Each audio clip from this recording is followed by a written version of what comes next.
Hello and welcome to episode 373. That's a lot of numbers of Sutton and Pack Family Style. I'm Jason, and today I'm joined by.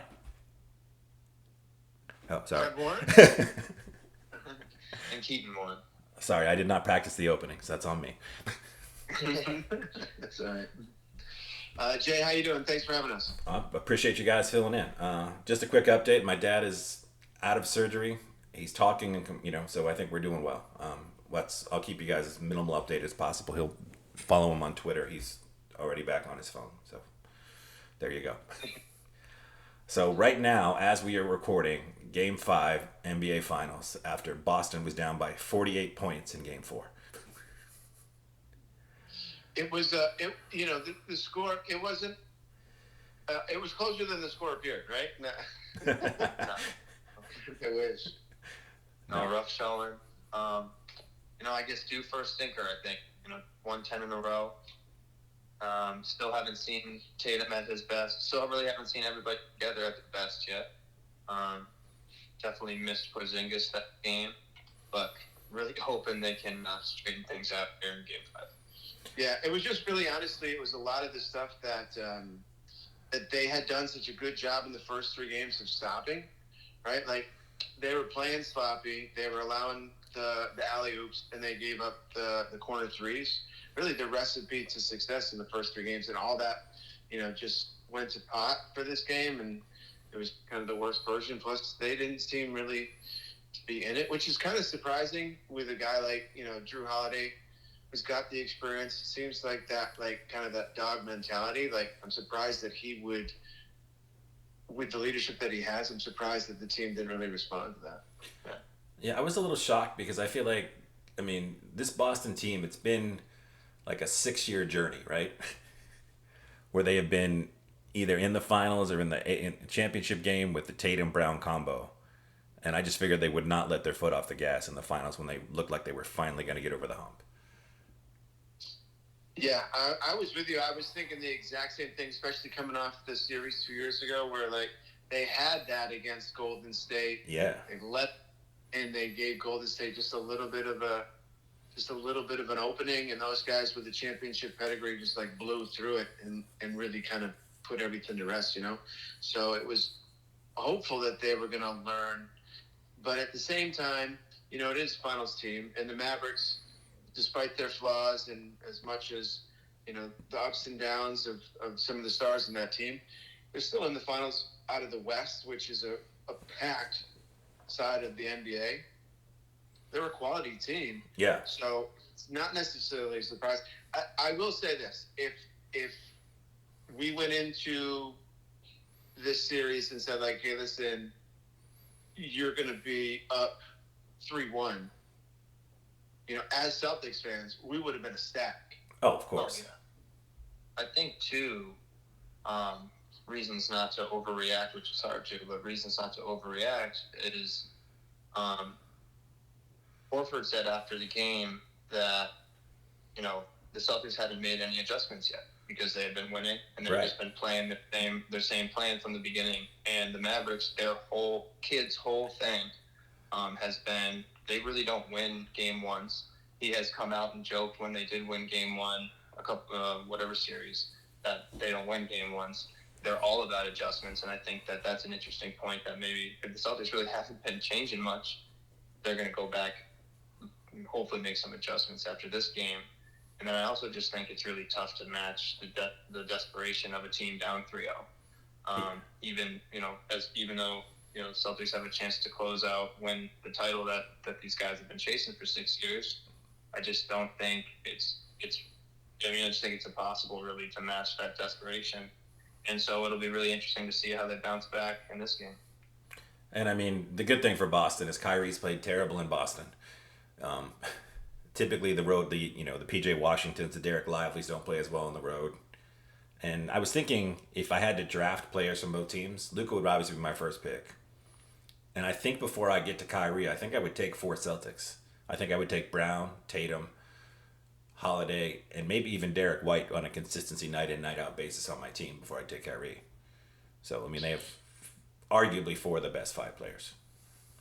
Yeah, I think you're solid on that too, and not even coming at it with a biased standpoint, but in terms of like just being able to feel like, okay, we can put these guys out there, and like you said, know what we're going to get consistency on both ends of the court for the entire 48 minutes. Yeah, I think that there's a lot to that. Yeah, I mean, Kyrie's had a nice redemption season. He hasn't said anything too weird. He's played really well. Obviously, he's the Batman or the Robin to Luka's Batman back in the finals, but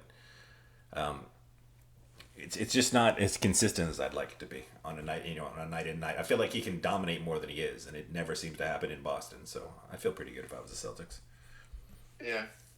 The one thing, and I'd love to get the insight from both you guys about this, the thing that I think is tough to gauge with the Celtics is that they're kind of anti what the NBA is all about now. Like since Bird and Magic, the NBA's whole marketing strategy has been like, Magic Johnson's Lakers versus Larry Bird's Celtics and Michael Jordan's Bulls and this thing. And even now you hear like Jason Tatum's Celtics. But like if you hear an interview with Tatum, he's always talking about how it's not his team, it's the team, right? And like, right. And which guy's hot is the guy's going to step up, and it's really just like five guys working towards a common goal.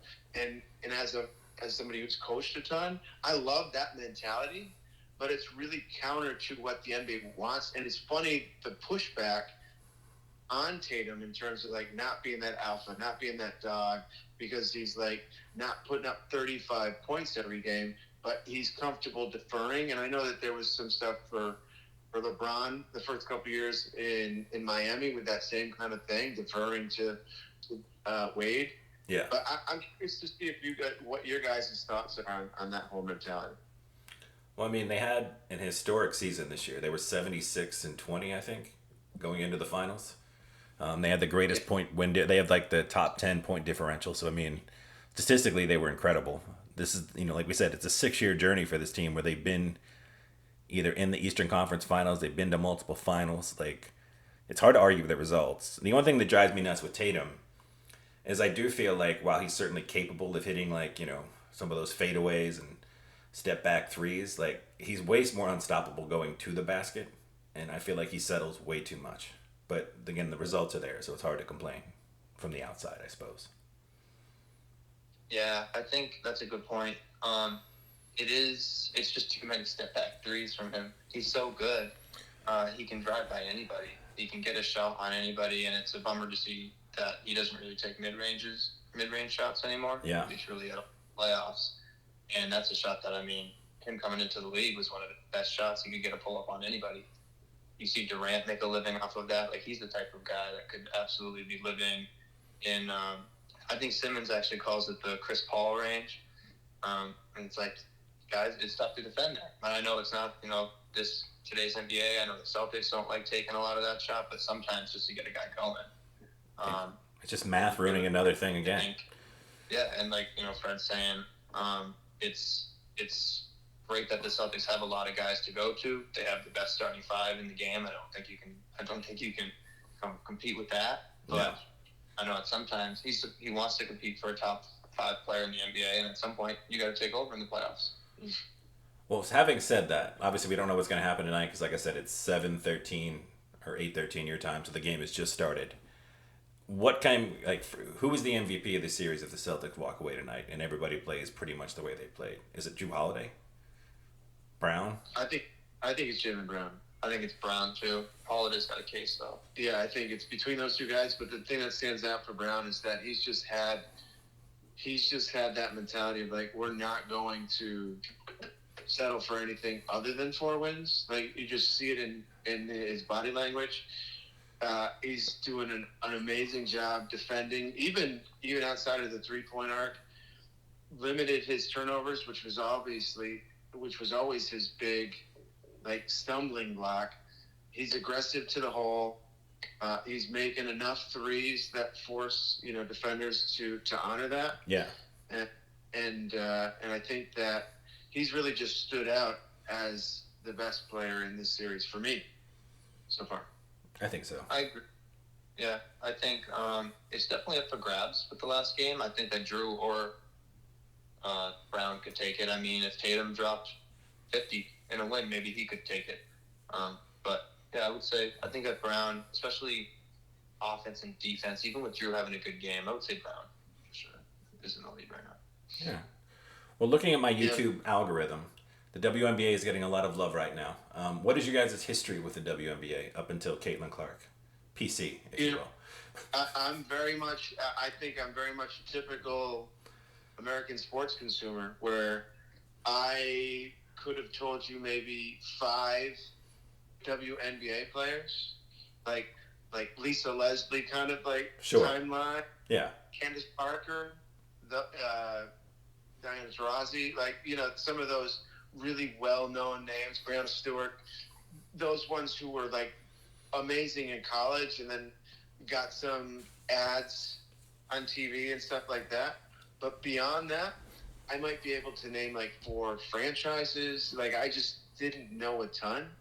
And I have gotten engrossed in it a little bit more with the Caitlin Clark stuff, but specifically, you know, the stuff that's recently come up. So that's my take. What about you, Keaton? Yeah, I mean, similar. I mean, I definitely could name a few more players than you on that one, but not.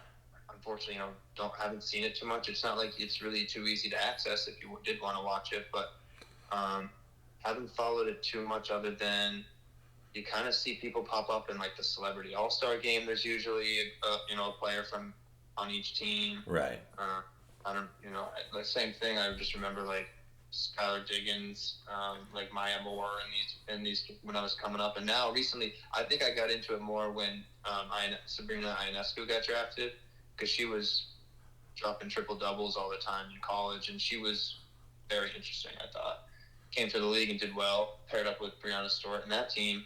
But the league is so small that it's just tough to really get too into it before this year, right? Did the Kobe Bryant connection with her have anything to do with you paying attention to that?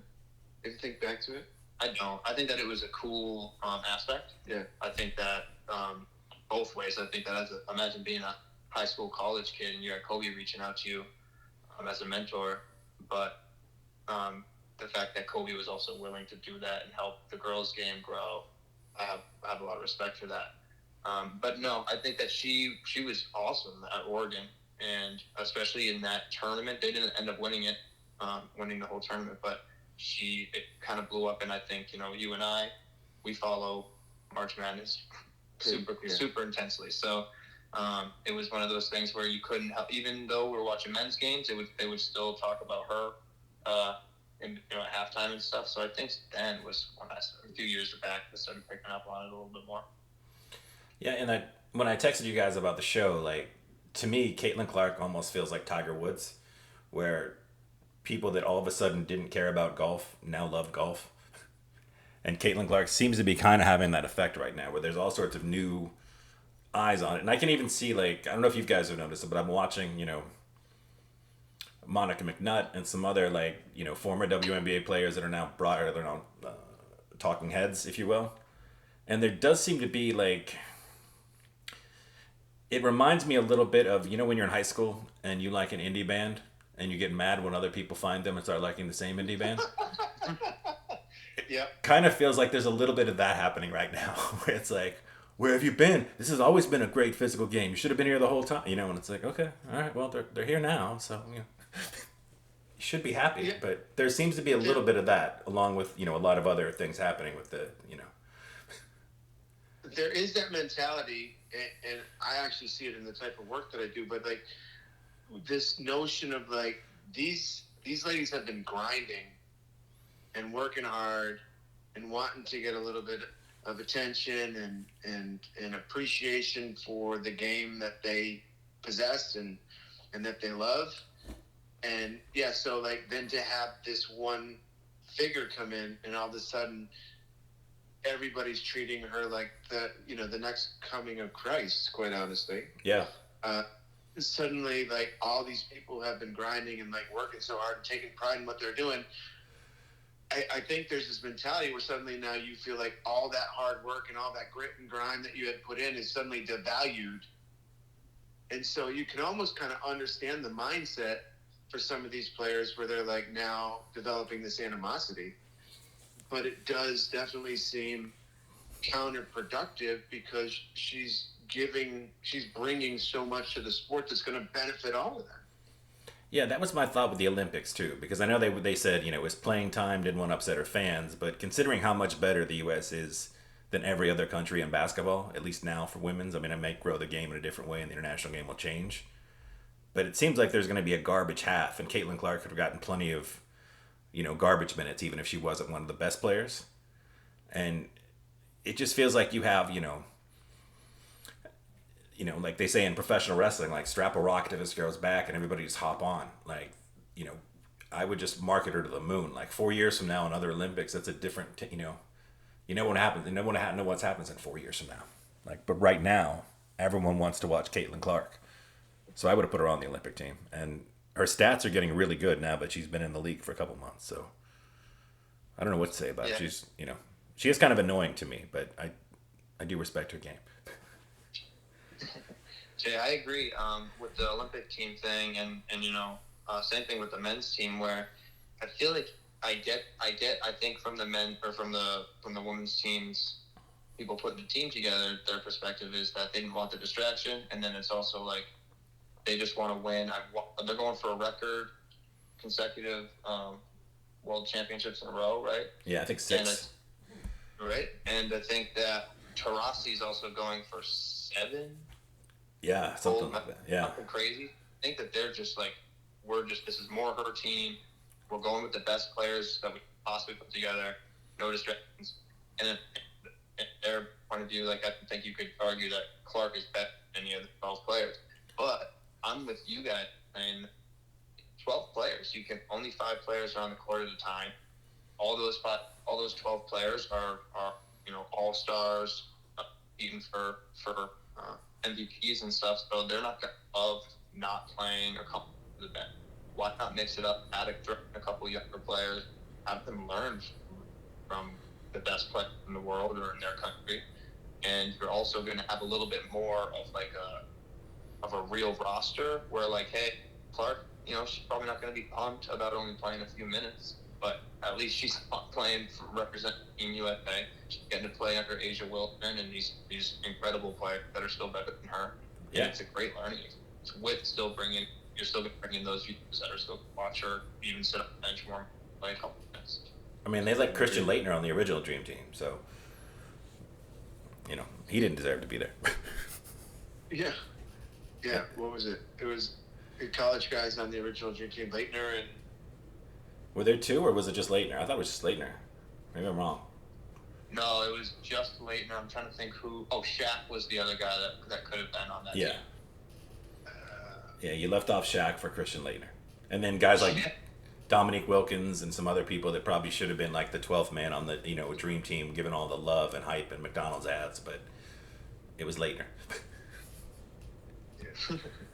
But I saw a stat today that there's only 2 players in the NBA averaging 15, 5, and 5, and Caitlin Clark is one of them. And her splits since they had that incredible schedule where she was playing they played almost like every night for the first 10 games she was in the league. She's back at like 48 and 42 for her splits, so she might be ready almost now.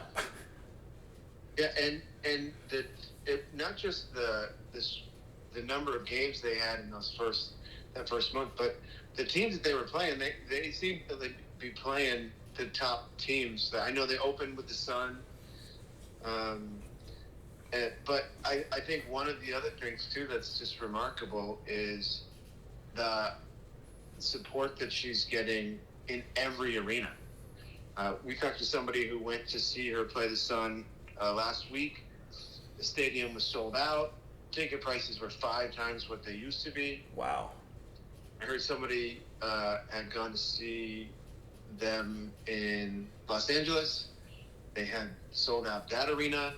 They gave her a standing ovation as a visiting player. This is crazy stuff, and I think that your tie-in to Tiger Woods is really, really interesting too, because same kind of thing. You had all these dudes who had been not necessarily grinders. I don't think of golfers as grinders, but traditionalists like, this is the way we do things, and we'll have, and then all of a sudden this guy comes in like with like all-star status and all this fanfare, and this guy's going to be amazing, and he's completely different than what your sport is normally represented by. Yeah. And I think that, there was a lot of animosity that he faced. He just didn't have, because of the differences in the sport, he didn't have to deal with somebody like getting in his face and knocking him into the ground like Caitlin Clark is doing, right? Right. So, but I'm sure that if there were some of the golfers that could have, found the reason to do that, they probably would have in the beginning. Yeah, if it would have been like Caddyshack 2, that terrible movie where they never adopted that in real golf. Yeah, like I said, I mean, it's impossible not to pay more attention to the WNBA now, so I just feel like they should do everything they can. And the other sport I really wanted to touch on, because now that Paul Skeens and Livy Dunn are the Travis Kelce and Taylor Swift of Major League Baseball, are your eyes on baseball this year, or are we still just not? Yeah, it's not for me. Like I was trying to think about what is the deal, and I don't know if it's, for us living up in the Northeast, I don't know if it's just the time of year where suddenly it's nice, you're outside all the time, you don't want to necessarily like be inside watching the game or doing whatever.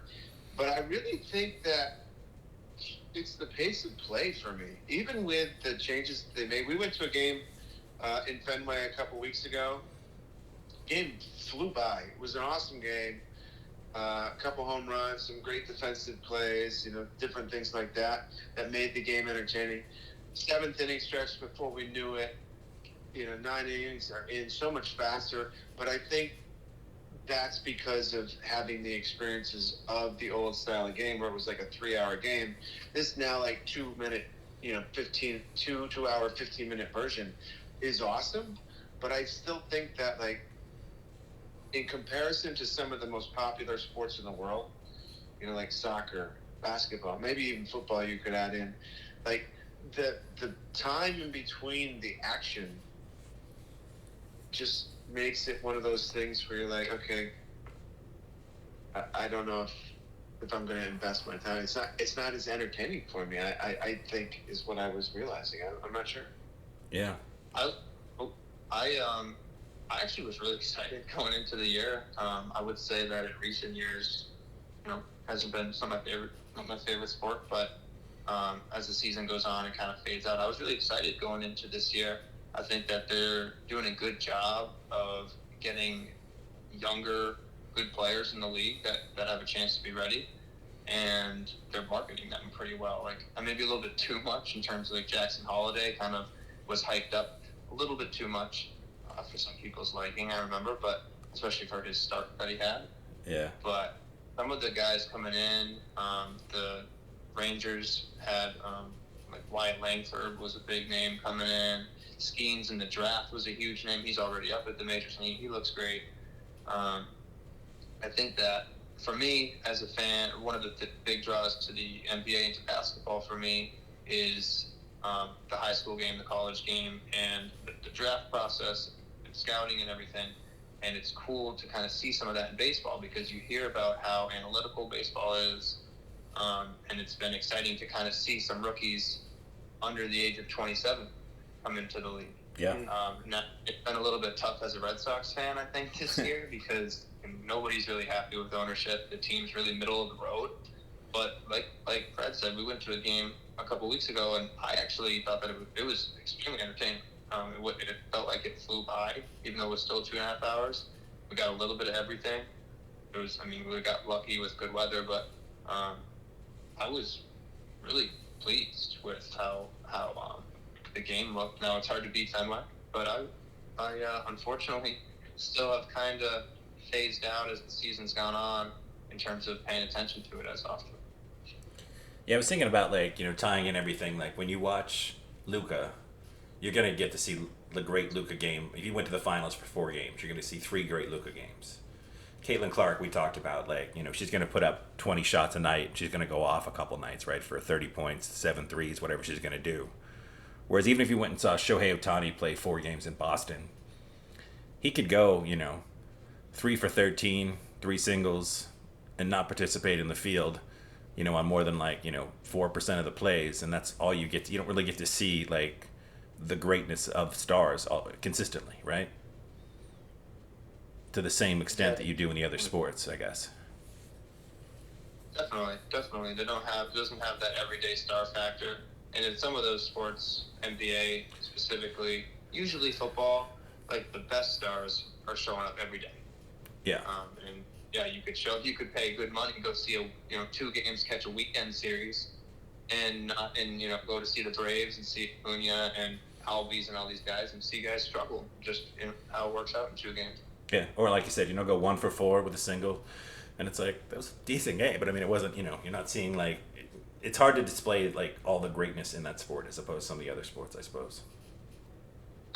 Yeah, that's a good point. And even if you have a stud pitcher who's just dominant and electric and brings a ton of excitement to the stadium, he's only pitching every 5 games, so he's pitching once a week, So, I mean, if you happen to get tickets to the game that he's not pitching, so to kind of echo your point, I hadn't even really thought about that, but you're right on that you can't guarantee that you're going to see the best or even good from the players that you're necessarily going to see, and if it happens to be a pitcher that you're really high on, that you got to get lucky and get 1 out of 5 games where he's actually the one to start. Yeah, that's a really good point. I will say too, it's really tough to compete with NBA and NHL playoffs going on at the same time. So as much as I think, at this point of the season is kind of the dog days of the summer is kind of where I think people would start to lose interest in the MLB. It's usually because we are watching something else. But I will say I think MLB still has a great setup for the playoffs. The playoffs are still super entertaining, and I'll watch during the playoffs for sure. Yeah, I'm with you on that. Playoff baseball and playoff hockey are the only times that I watch those 2 sports, because they're knowing that there's more in the line, you're more likely to see the stars ball out, right? And see the greatness of the players shine. Yeah, and I guess we don't have to talk too much NHL because people don't seem to like it that much, but I am bummed that Florida's going to win another title. I went to grad school there. My parents live in Florida, but I just want Canadian teams and Northeastern teams to win all the hockey. Yeah, what is the deal with? Yeah, I agree with you. It seems wrong for the sport that these teams where they the only ice in the state is in the hockey rink. Yeah, they're winning. It's Lightning and Panthers, and it's all shout out to them. The Lightning, were very supportive of me from some of my previous projects, so I'm very happy about them. But it's just give it to the people that deserve it. The people that have hockey rinks, in their shopping centers in Canada. Canada hasn't run a ring in a minute, so, and Florida seems just the worst possible teams to win it. Especially for all the fans, like you're saying, Jay, that they don't have anything else up there in Canada. At least the fans in Florida have the great weather and everything else. Yeah, they got the Raptors and the and the Blue Jays. Come on now. Yeah, I always forget about the Blue Jays. I think it's interesting too about baseball because they have no competition all summer, right? So it really should be a sport that gets a lot of eyes on it, and obviously there's still a lot of dollars, that come in and still get plenty of advertising and TV deals and all that sort of stuff because there isn't any sports content for the most part in the summer. But it does seem like they almost are kind of resting on their laurels because they don't have the competition. And they made some adjustments which are working for this year. It'll be interesting to see if they continue to try to find ways to propel the game to make it consumable. And this last story is more for our resident young person here. If you guys watched Brandon Ayuk vlog his free agency, or not his free agency, his holdout, where he went on with Jaden Daniels today and posted him having a vlog conversation about how the 49ers don't want him. Is that just normal for this generation, or is that, Wow. That is that happened today? It happened today, yeah. Holy cow. Yeah, I mean, the unfortunate thing is he's really kind of driving that narrative of receivers who just like overplay their hand. Historically, like, when you think of diva in football, you think of a receiver. You don't think of a quarterback. You don't think of a running back or anybody on defense. So, those kind of moves, I don't think ingratiate you to anybody that matters, right? Like, you might get some interest and some backing from fans, who aren't looking at the whole picture and just like the guy, have his jersey, want to do whatever. Or, some other people who are like, oh, man, look at he's sticking it to him, going out there and putting all this stuff on blast. But in terms of, like, actually getting something done, all you're doing is pissing people off, the people who are making those decisions. That doesn't seem like the right way to go for me. No. Yeah, I don't think you're helping yourself at all. You're asking to get paid. Who wants to pay somebody, doing that? And I don't think it's a good idea for Daniels to be with that. I don't know what his thoughts on himself are, because that team is so good. It's hard to not view him as a product of his situation after one good year. And I get wanting to get paid. Everybody, you work your whole life to get there. And he deserves to get paid to some degree, but for the number that he's asking, you just got to do it for a little bit longer than he's been doing it. Yeah, my understanding is he wants to be in Justin Jefferson's neighborhood, pay-wise. And that's... Yeah, I don't see that. It's... I mean, you got Debo and everybody else already getting paid, but it's just... Even if you're going to trade for him, because the Steelers have been linked to him for a while, this will be my Steeler minute, but, like, I wouldn't want them to trade for Brandon Ayuk, because you have to get a first-round pick, then you have to pay him $30 million a year on a team that has questionable quarterback play to begin with, and then... If you pay Brandon Ayuk $30 million, George Pickens continues to set and balls out this year, then you probably lose George Pickens, because you can't pay two wide receivers $30 million a year. Yeah, and that would be, to be quite honest, not to dog on your Steelers, but like I would see that being a really tough combo. Like if you're talking about Pickens and Ayuk, like those are two dudes who I don't know if they're necessarily doing it for the team reasons, as much as you would want them to be. Yeah. That'd be a tough pair. I mean, no question, Ayuk is a really talented player. He's a top level receiver. Your team is better if he's out there dedicated to trying to win. But, especially with what they did in the draft, picking up a couple more guys. Yeah. Re-signing Juwan Jennings. Like they have enough weapons for that offense to be successful. Oh yeah. Like you're overplaying your leverage, and even if it's a notion of saying like, okay, I'm going to do this so that way they have to trade me, and this is going to make me valuable to another team, like you said, Jay. Like teams now, even with the bump up in the salary cap, paying $30 million to a wide receiver, they have to be special. Special. Yeah. Because I saw some people even saying, if you didn't have McCarthy on a rookie deal, and you can afford to ship Jeff, because you've got Addison, you got the tight end, like, would you be better off even trading Jefferson? And Jefferson is arguably, the top. You can't say he's not in the top 3 wide receivers in football, right? Right. And so it's like, but I mean, for that chunk of a salary cap, that's a lot. That's a lot you're putting on that dude. Yeah, it just hasn't been a recipe for success in recent years. Paying receivers too much. We just saw the Chiefs, them just dumping Tyreek Hill and then winning another championship does not bode well for the receiver market right now. Right. No. And again, Brandon Ayuk is really good, and he's probably their most consistent receiving weapon outside of Christian McCaffrey the last 2 years, because Debo gets hurt and Kittle gets hurt a lot, but. You got Jennings. Like you said, you drafted Ricky Purcell, out of Florida in the first round, who's 24, I think. So he's not, he's one of those plug-and-play receivers ready to go, and you re-sign Jennings. Yeah, I think he's out. I just don't know where he's going to go. Because like I said, you have to give up the draft capital, and then you have to commit a ridiculous amount of money to him. So it's a tough sell for the 49ers are kind of backed in a corner, too. Yeah, and honestly, like, I mean, that run that the Patriots had, and not to just bring it up for no reason, just as a Patriots fan, but like the time that they had the biggest Super Bowl drought was the time that they had Randy Moss, right? Yeah. So the time that they had their best receiving core was the time that they couldn't close the deal. So that doesn't bode well for any receiver's argument to say, like, and I don't know how to go. I've never sat in a room. I don't pretend to know how any of that stuff goes. But, you know, if you're looking to pick out, if you're the team and you're looking to sit down with an agent and say, you know, the agent's going to be like, man, my guy's going to bring you this, going to bring you this, going to bring you this.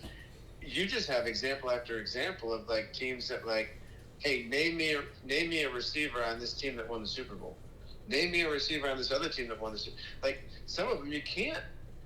And that's, you know, credit to the fact, like, we're spending our money at quarterback, defensive line, maybe a cornerback, you know. Like, yeah.